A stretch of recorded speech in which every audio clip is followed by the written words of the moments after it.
Welcome to our channel. Today we how to uninstall Wallbox charging profiles from iOS step by step clearly. Open your iOS device and locate the Wallbox app. Tap to launch the Wallbox app.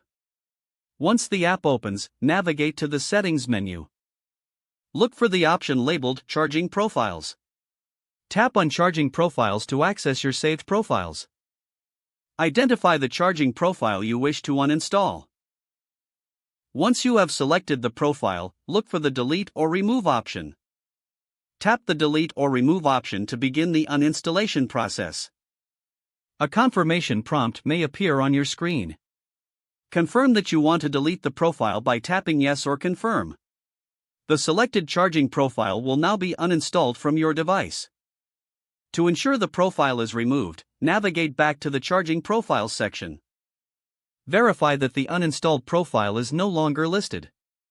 Exit the Wallbox app once you have confirmed the uninstallation. If the page does not load, refresh the browser or try again in a private or incognito window. Make sure you are using the correct email address, then retype it carefully to avoid small typos.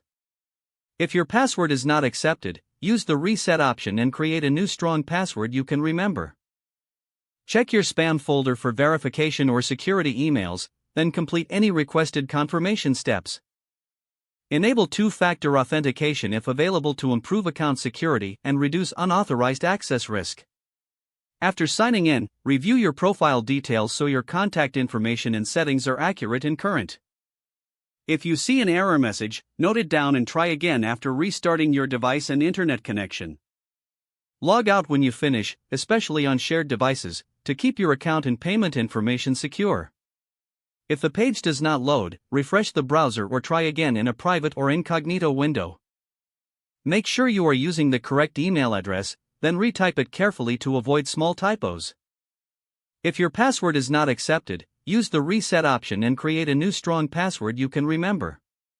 Check your spam folder for verification or security emails, then complete any requested confirmation steps.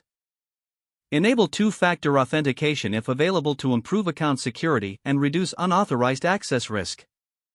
After signing in, review your profile details so your contact information and settings are accurate and current. If you see an error message, note it down and try again after restarting your device and internet connection. Log out when you finish, especially on shared devices, to keep your account and payment information secure. Don't forget to like this video and subscribe to our channel for more step-by-step tech guides.